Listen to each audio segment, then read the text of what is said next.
بسم الله الرحمن الرحيم. الحمد لله الذي أكرمنا بنعمة الإسلام وأنعم علينا برسالة سيد الأنام، والصلاة والسلام على من أرسى دعائم الإيمان ودعا إلى المواخاة بين المسلمين ونادى بالتضامن والتحالف فيما بين المؤمنين وأوصاهم بالتمسك بالدين.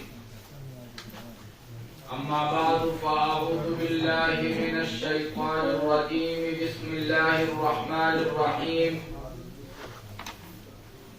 والذين جاهدوا فينا لنهدينهم سبلنا وإن الله لمع المحسنين. صدق الله العظيم. وقال سيدنا ومولانا محمد صلى الله عليه وسلم: منهومان لا يشبعان، منهوم في العلم ومنهوم في المال، أو كما قال عليه الصلاة والسلام.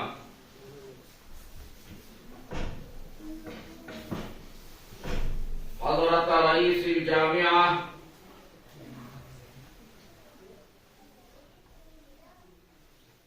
اساتذہ الجامعة الأجلاء، وإخواني البررة المستمعين، أولا وقبل كل شيء أحمد الله جل وعلا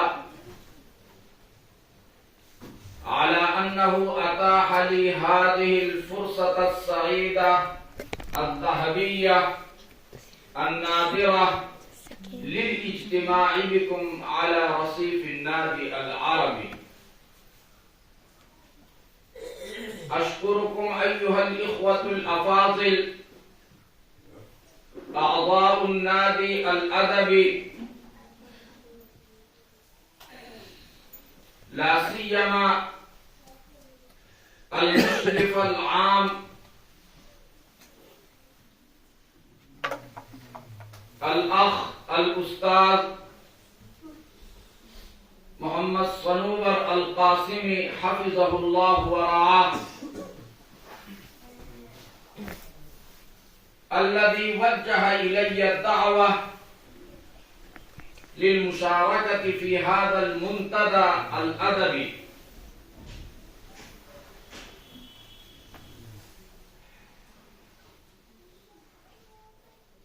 وخاصة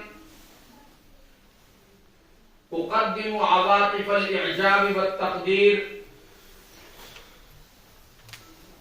إلى قسم الجامعة أي اللغة العربية على إيلائها اللغة العربية الاهتمام الكبير الذي أكسبها والجامعة حسن الذكر وجميل السمعة في الأوساط العلمية والمدرسية.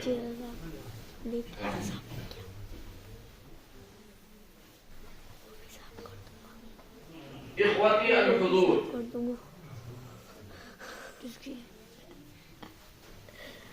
تلبية لدعوتكم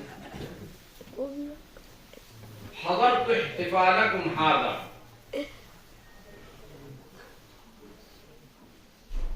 ووالله أرده ذلك من سعادة حظي وحسن طالعي.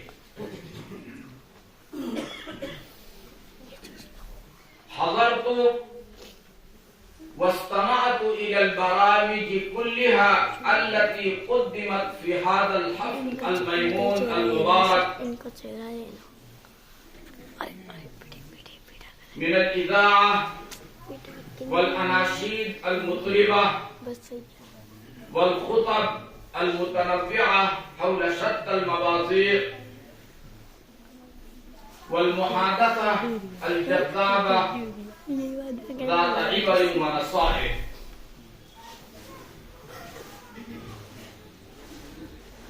ولا أقول من المبالغة في شيء لو أقول بل أقول من سويداء قلبي وأعماق فؤادي إن البرامج كلها كانت ناجحة تماما.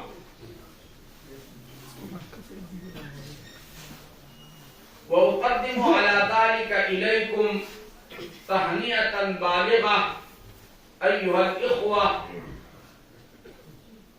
وخاصة المشرف والرئيس الأخ الفاضل محمد صنوبر القاسمي،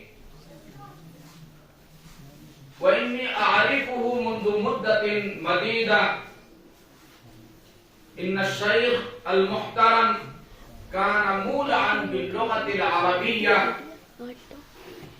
منذ فجر زمان تعلم اللغة العربية.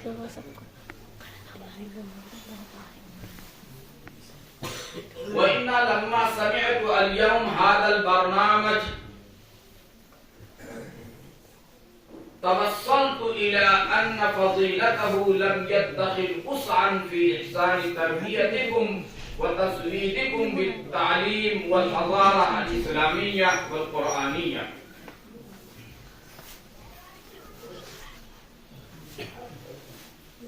إخوتي الأعزاء، لا أطيل عليكم الآن الكلام، ولكني أقول وأقول بلا تردد إننا لا نتعلم اللغة العربية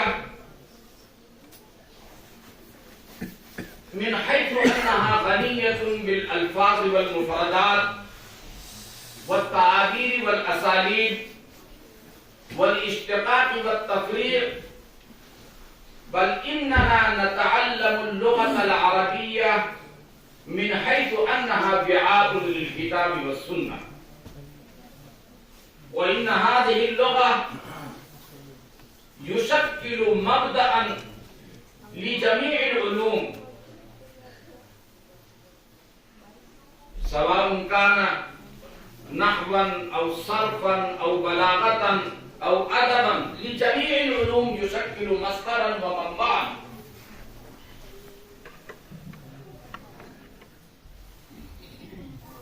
ولا يمكن لنا كمال الفهم فهم علوم القرآن والحديث بدون كسب الأهلية والمهارة في هذه اللغة العربية.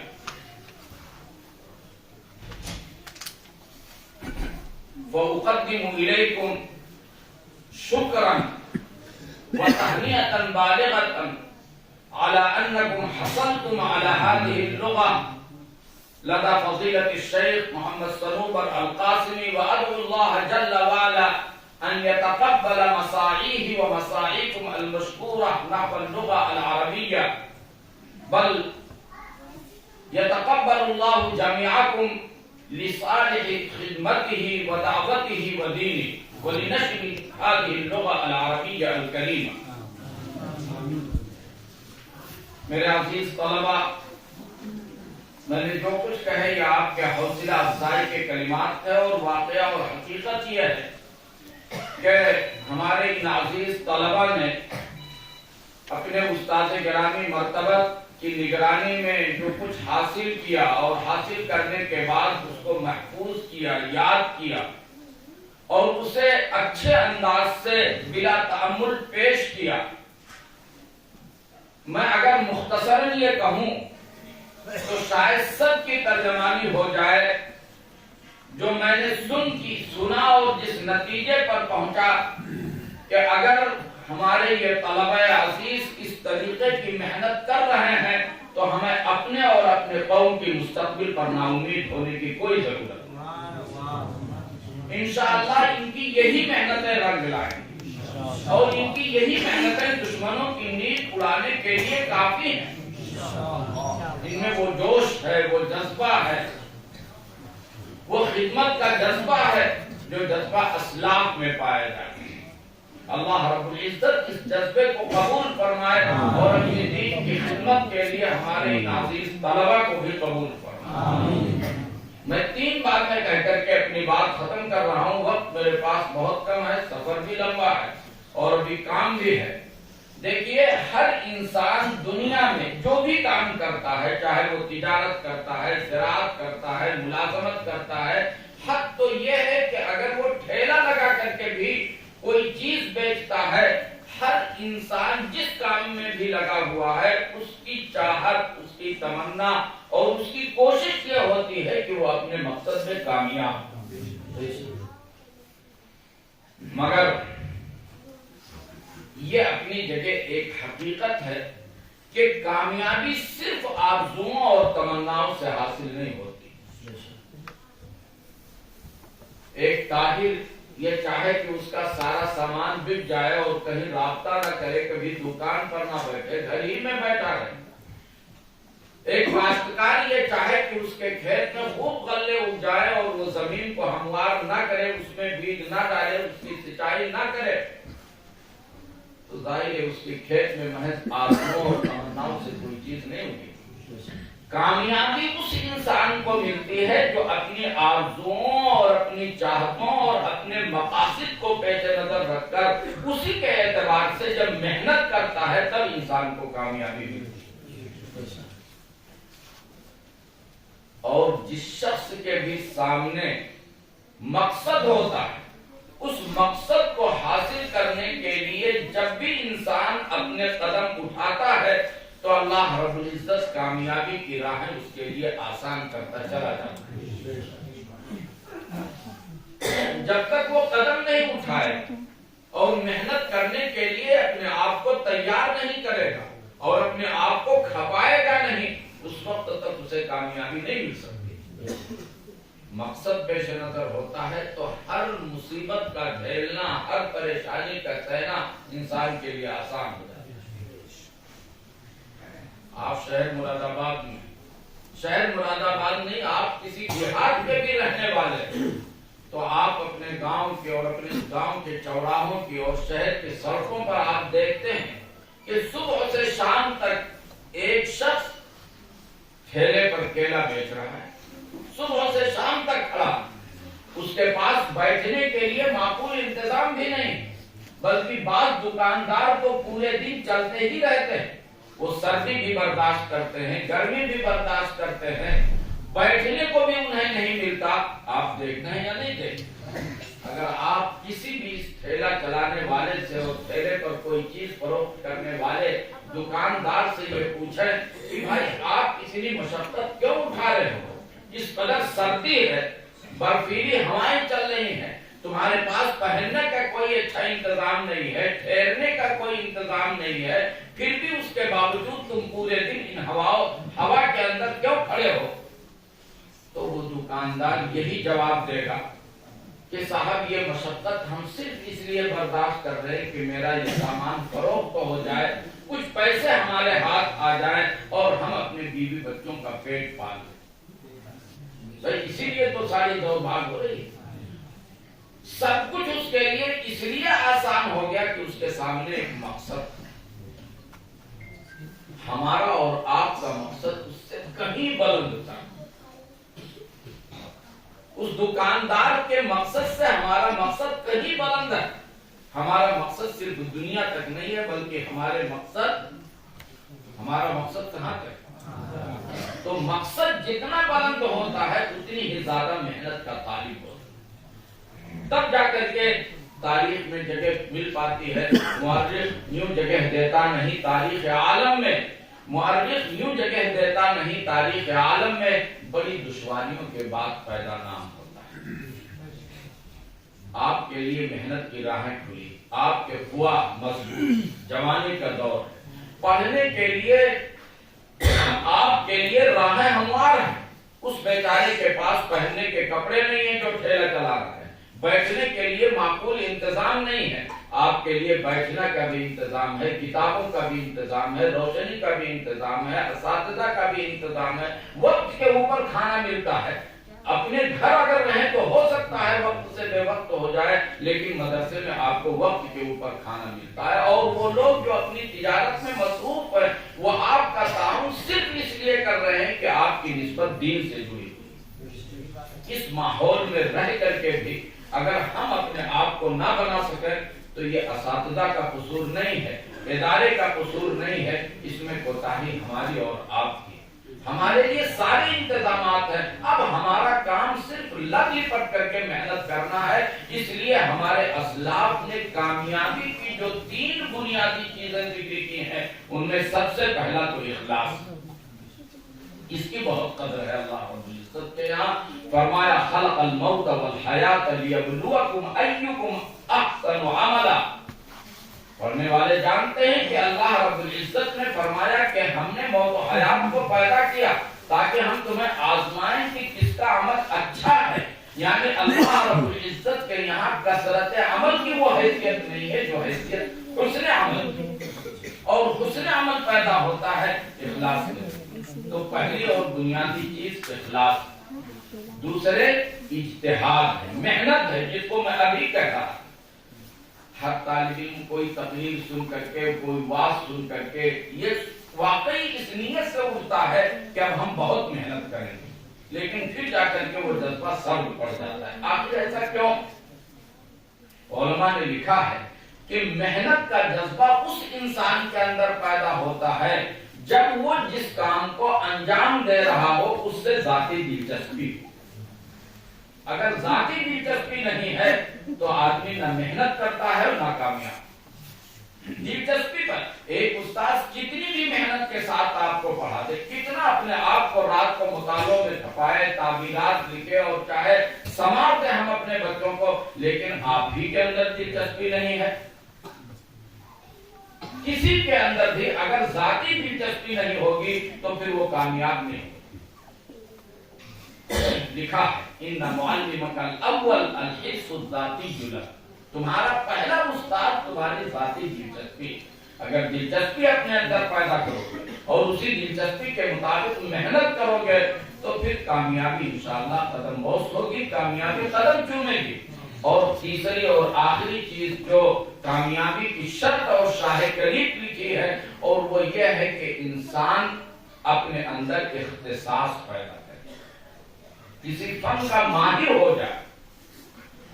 کوئی بھی شخص کسی بھی فن کا ماہر ہو جاتا ہے, دنیا اسے تلاش کرتی ہے. ایک آدمی اچھا ٹائل لگا لیتا ہے تو وہ کبھی خالی نہیں رہتا, دنیا اسی کے پیچھے پڑی رہتی ہے کہ میرے گھر میں آپ ٹائل لگا. وہ کہے گا اور کسی سے لگوا لو, ہم تو بہت مہنگے ہیں. انسان پیسہ زیادہ خرچ کرنا گوارا کر لیتا ہے مگر کام ماہر فن سے کراتا ہے. جو آدمی صحیح بجلی کی فٹنگ کر لیتا ہے روزانہ اس کے پاس کام. آپ بھی اگر اپنے اندر اختصاص پیدا کر لیں گے, کسی فن کے ماہر ہو جائیں گے, نحو کے ماہر ہو جائیں, صرف کے ماہر ہو جائیں, ادب کے ماہر ہو جائیں, فقہ کے ماہر ہو جائیں, تو یہ مہارت ایسی چیز ہوا کرتی ہے کہ انسانوں کو دنیا اسے ہاتھوں ہاتھ لے لیتی ہے. مدرسوں کو ایسے ہی ہے ساتھ. آپ مہارت پیدا کیجئے, فن میں اختصاص پیدا کیجئے. ایک شاعر نے بڑی اچھی بات کہی ہے, ذرا حسن پیدا تو کر زندگی میں, ذرا حسن پیدا تو کر زندگی میں, تیری منتظر جلوگاہیں بہت. آپ حسن تو اپنے اندر پیدا کیجئے, جگہ آپ کی تلاش میں ہے. ہمیں یقین ہے کہ انشاءاللہ ہم اخلاص اور اجتہاد اور اختصاص ان تینوں چیزوں کو پیش نظر رکھ کر کے عملی میدان میں آگے بڑھنے کی کوشش کریں گے. ایک بار ہم پھر دل کے گہرائیوں سے آپ سب طلباء کو مبارکباد پیش کرتے ہیں. آپ نے اچھا پروگرام پیش کیا, آپ نے اپنی محنت کو دکھایا.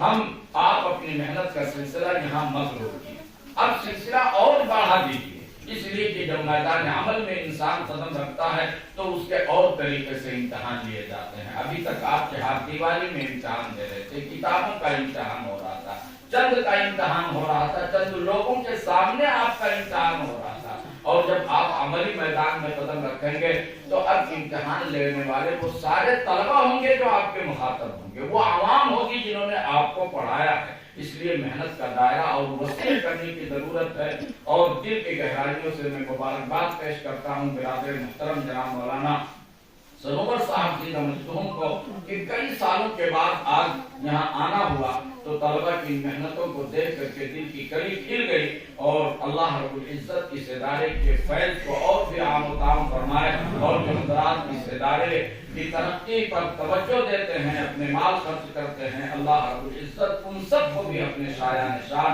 اجر جزیل عطا فرمائے۔ آمین وآخر دعوانا ان الحمدللہ رب العالمین۔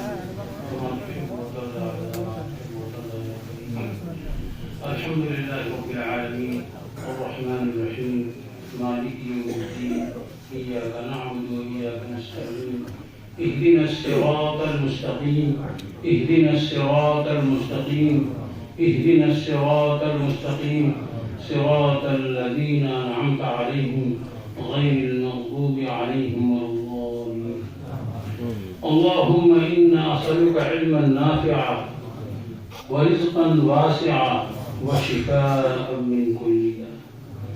اے اللہ ہمارے گناہوں کو معاف فرما، اے اللہ ہماری لغزشوں کو معاف فرما، ہماری لغزشوں کو معاف فرما۔ اے اللہ ہم نے دن کے اجالے میں، رات کی تاریکیوں میں جان بوجھ کر غیر جان بوجھ کر ہر طرح گناہ کی۔ اے اللہ تو خوب جانتا ہے، اے اللہ ہمارے تمام گناہوں کو درگزر فرما، اے اللہ معاف فرما، اے اللہ ہمارے آباء و اجداد کی مغفرت فرما، اے اللہ ہمارے آباء و اجداد کی مغفرت فرما۔ اے اللہ یہ جو پروگرام جو بھی بچوں نے پیش کیا ہے، اے اللہ اسے بہتر قبول فرما، اے اللہ ان بچوں کے اندر، ان طلباء کے اندر مزید ہمت عطا فرما۔ اے اللہ اپنے مہمان خصوصی نے جو 3 باتوں کی طرف توجہ دلائی ہے، یا اللہ اس پر ہم سب کو، ہمارے بچوں کو عمل کرنے کی توفیق عطا فرما۔ اے اللہ جو اس ادارے میں ہمارے جو متعلقین اور شہر کے مخیر حضرات جس طرح بھی دامے گرمے قدمے سخنے تعاون کر رہے ہیں، اے اللہ ان کو اجر عظیم عطا فرما، اے اللہ ان کے کاروبار میں ترقی عطا فرما، اے اللہ ان کو صحت و عافیت عطا فرما۔ اے اللہ اس مجمع میں ہر طرح کے لوگ ہیں، بوڑھے ہیں، بچے ہیں، جوان ہیں، ہر ایک کے دل میں کچھ نہ کچھ جائز مقاصد ہیں۔ اے اللہ ہر ایک کے جائز مقاصد کو پورا فرما، اے اللہ ہر ایک کے جائز مقاصد کو پورا فرما۔ اے اللہ یہ ہمارے مدارس مساجد خانقاہوں کی حفاظت فرما، اے اللہ حرمین شریفین کی حفاظت فرما، اے اللہ حرمین شریفین کی حفاظت فرما۔ یا اللہ ہم سب کو وہاں کے زیارت کی توفیق مرحمت فرما، یا اللہ ہم سب کو وہاں کے زیارت کی توفیق مرحمت فرما۔ یا اللہ دارالعلوم دیوبند مظاہر سہارنپور مدرسہ شاہی اسی طریقے سے تمام مراکز، اسی طریقے چھوٹے بڑے جتنے بھی مدارس کے جال پھیلے ہیں، اے اللہ سب مدارس کی حفاظت فرما، مدارس و مساجد کی حفاظت فرما۔ یا اللہ ہر طرح کی ہوائیں آ رہی ہیں جو غیروں کی بری نظر ہے، یا اللہ ان کے نظروں کو درست فرما۔ یا اللہ ہر طرح کی جو بری آنچیں آ رہی ہیں اس سے ہم سب کی حفاظت فرما، یا اللہ ہر طرح کی حفاظت فرما۔ یا اللہ ہمارے ملک میں امن و امان قائم فرما، یا اللہ ہمارے ملک میں امن و قائم فرما۔ اے اللہ ہمارے بزرگوں کے سائے و تابع قائم فرما۔ اے اللہ جو ہمارے بزرگان دین دنیا میں دین کا کام کر رہے ہیں، اللہ ان کے عمر میں برکت نصیب فرما۔ اے اللہ اس ادارے کو دن دگنی رات چوگنی ترقیات سے مالا مال فرما۔ یا اللہ اس ادارے کے جو ذمہ دار مفتی مولانا سرور صاحب، اسی طریقے سے جو اساتذہ ہیں، اسی طریقے سے جو بھی جس طرح کی خدمت کر رہے ہیں، سب کو اجر عظیم عطا فرما۔ اے اللہ جو ہم نے مانگا ہے وہ بھی عطا فرما، اے اللہ جو مانگنے سے رہ گیا وہ بھی عطا فرما۔ اے اللہ جو بچے علم دین حاصل کرنے کے لیے آئے ہوئے ہیں، اے اللہ ان کے والدین کو اجر عظیم عطا فرما، اے اللہ ان کے اعزاء و اقارب کو اجر عظیم عطا فرما۔ اے اللہ جو ہمارے مانگنے سے رہ گئی ہیں، اللہ وہ بھی عطا فرما۔ اے اللہ ہماری ٹوٹی پھوٹی دعاؤں کو حضرت نبی کریم صلی اللہ علیہ وسلم کے سب سے مقبول فرما وصلی اللہ تعالی